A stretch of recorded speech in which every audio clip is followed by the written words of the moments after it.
Okay, it's Mr. Peterson, and I'm back with the continuation of the notes for 1.5b, solving systems algebraically. We learned the substitution method on page 1, and we wrote those side by side. But we're learning a different method on the back here, and this method is a little more flexible since it doesn't require you to have a 1x or a 1y. You're going to learn how to do this here in a very prescribed way. I want you to eliminate x first.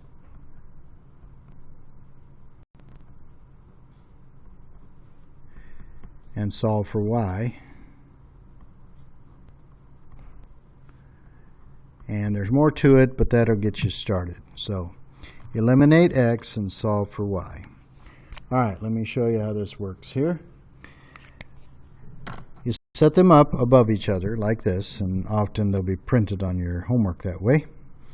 And you want to make sure your x's line up, your y terms line up, your equal signs line up, and even the constants without variables next to them also line up. So that's the first thing you want. You may have to rearrange stuff to make that happen. Okay? And then you look at the front here and you say, if I were to add these lines, these would not eliminate or cancel. They would add up to 6x, and that's not what we want. We want to redo these two so that they'll cancel. And if you just take 2 times 4, you'll get 8. If I made this an 8x and a negative 8x, I'm going to do that in pencil because we're going to change that in a second. But if I were to say, if I could get the top one to be an 8x and the bottom one to be a negative 8x, they would cancel. There's a smaller number that also works. 4 goes into 4, and 2 also goes into 4. So my goal here is actually a smaller version of this. 4x and negative 4x. Now, if you're going to make that top line have a 4x there, you're going to have to multiply both sides of that by 2. So times 2 and times 2. That would make it a 4x there, which is what our goal is. But you have to multiply both sides of the equation by the same amount. So if you continue here, that's 4x and negative 10y. And over on the other side, negative. Now the bottom line is almost what we want. We want that 4x to turn into a negative 4x. So I'm going to multiply this bottom line by negative 1 on both sides. So that gives negative 4x. We've got that already. This times this is negative 3y. And over here you get negative 5. Okay, we're set up here. If we add these lines, which is what you do at this point, then it cancels or eliminates the x. And we end up with that variable disappearing, which is helpful because now we have an equation that just has y in it. And this one's fairly easy. Just divide both sides by negative 13. And you now know that y has to equal 1. We'll leverage that information by coming over here and we take the top equation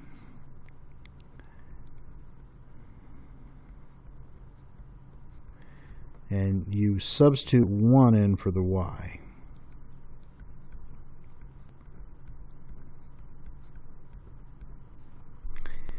So now we just solve for x. In this case, you're going to add 5 to both sides and divide both sides by 2. And we now know both parts of our answer. The x is 1/2 and the y should go second. It's 1. Okay, more practice doing that.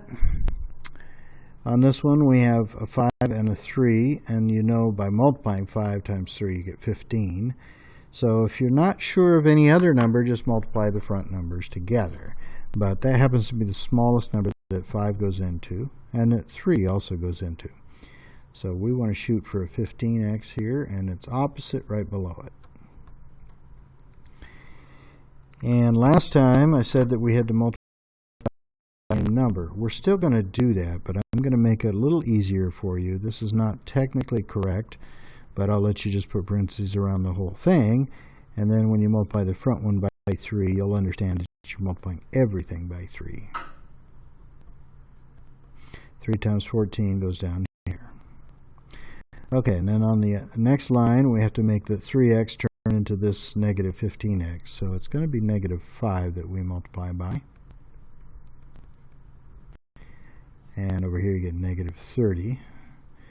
When we add these lines, that's what you do. The 15x and the negative 15x eliminate the x, so they're canceled off. That's what happens. And over here you get 12. So now you know the y value. That's 12. You're going to simply plug that up into this top equation.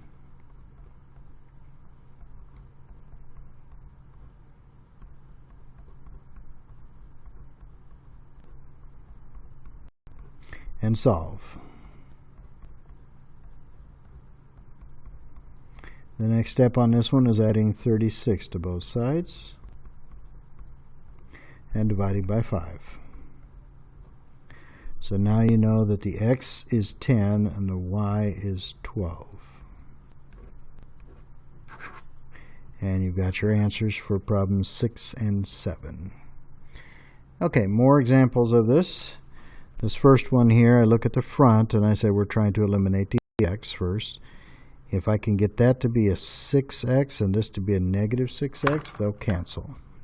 I know that 3 and 6 both go into 6. Now, if you're really stuck, you can just multiply them. 3 times 6 is 18, but I'm going to go with smaller number here. Notice that I want you to put the negative on the bottom.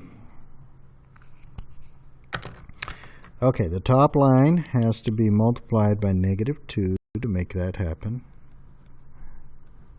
So multiply everything by negative 2.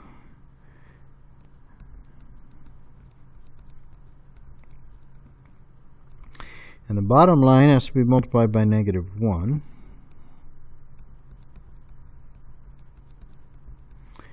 And we get into a little bit of a strange situation here. You'll notice maybe that everything cancels. The easiest way for me to do this, to explain it to you, is just to put a 0x, and those add up to 0y, and these add up to 0. So what we have is 0 times x is 0, 0 times y is also 0, and 0 plus 0 is 0. So we have this statement, 0 equals 0, which is always true.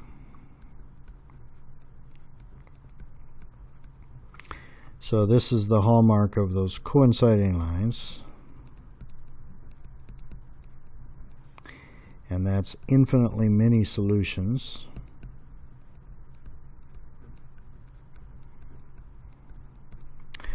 It's also called a dependent system.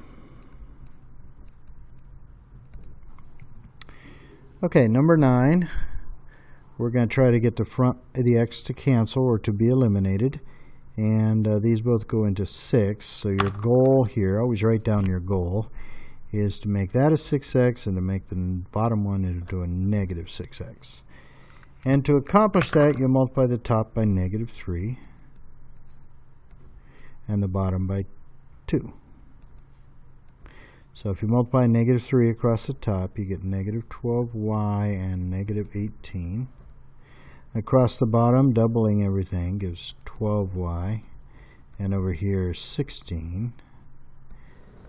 And if you add these cancel, those cancel, you get 0x plus 0y equals negative 2, which is 0 plus 0 equals negative 2, and 0 equals negative 2 is never true. And that's the hallmark of those parallel lines, which have no solution, and we call that an inconsistent system.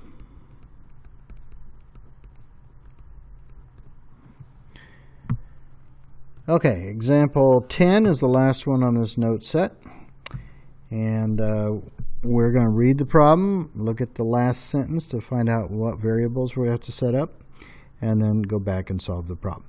It says 3 pizzas and 4 sandwiches comes at a cost of $34. If you buy 3 pizzas and 7 sandwiches, it costs more. It costs $41.50. So what is the cost of each item? So you're going to say cost of pizza and call that some variable. I'll call it X. And the cost of a sandwich, you'll call that Y. So if you take 3 of the pizza costs plus 4 sandwiches, so 4 times the cost of a sandwich, that turns out to be $34. And then underneath here we have 3 pizzas and 7 sandwiches.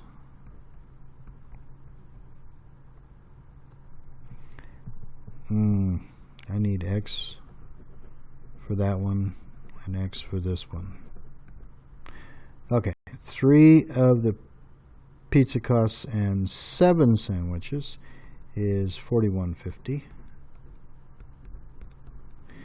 And you can see that if I multiply this by -1, hopefully you can see ahead and see that we're going to get a 3x here and a -3x there. So the top line does not require you to modify anything. Just copy that line. But the bottom line, you have to change the signs. You're multiplying by -1. Adding these lines will eliminate the x. And when you put 34 and -51 and add them together, you get -750. Divide these by -3 and you get y is 250, which then you plug in to the other equation, or the top equation.